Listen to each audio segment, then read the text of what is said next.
Church of Christ, క్రీస్తు విరోధి ఆత్మగల సంఘము. ఇదొక దుర్బోధ. 1000 ఏండ్ల పాలన లేదని వీరు వాదిస్తారు. క్రీస్తు రాకడ అనంతరం 1000 ఏండ్ల పాలన అనేది ఉండదని వీరు బోధిస్తూ అందుకు వీరు ఈ కారణాలు చూపుతారు. మొదటగా 1000 అనేది ఒక అలంకారప్రాయము. ఉదాహరణ, 1000 తరాలు దీవిస్తాను, నీ దృష్టికి 1000 సంవత్సరాలు నిన్నటి వలె ఒక జామ వలె ఉంటాయని వీరంటారు.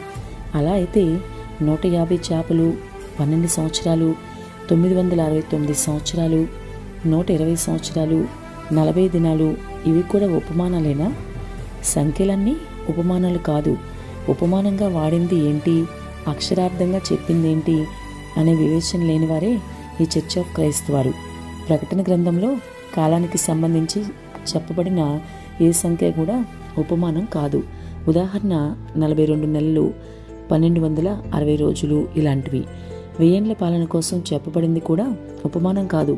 ఎందుకంటే సాతాను 1000 సంవత్సరాలు బంధించబడునని ఆగలేదు. ఇంకా 1000 సంవత్సరాలు గడిచే వరకు, 1000 సంవత్సరాలు గడిచిన తరువాత 1000 సంవత్సరాలు పాలిస్తాడు అని ఎంతో వివరంగా రాయబడింది. 100% ఇవి నిర్ణీత సమయాన్ని సూచిస్తాయి. ఆమెన్. క్రీస్తు పాలన చేస్తాడని రెండవదిగా వీళ్ళు లేదు అని మాట్లాడతారు. క్రీస్తుతో కూడా రాజ్యం చేస్తారు కాబట్టి క్రీస్తు పాలించడు అని వీరంటారు. క్రీస్తుతో కూడా రాజ్యం అనగా రూల్ విత్ క్రైస్త్ అనగా ఆయన పాలిస్తుంటే ఆయన భక్తులు ఆయనతో పాటు పాలిస్తారు అని అర్థం. అపవాది వాడి అనుచరులు కలిసి యెరూషలేమును ముట్టడి వేస్తారు అని రాయబడింది. అంటే అక్కడి నుండే యేసుక్రీస్తు పాలన జరుగుతుంది. వీరి సమస్య ఏంటంటే యేసుక్రీస్తు రాజుగా ఉండి పాలన చేస్తాడు అనేది ఒప్పుకోరు. యేసుక్రీస్తు హెచ్చింపబడడాన్ని వీరు సహించలేరు.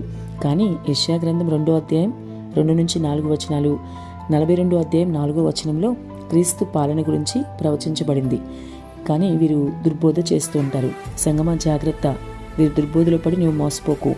1000 ఏండ్ల పాలన లేదని వీరు చెప్పిన మరిన్ని సంగతుల గురించి తర్వాత వీడియోలో చూద్దాం.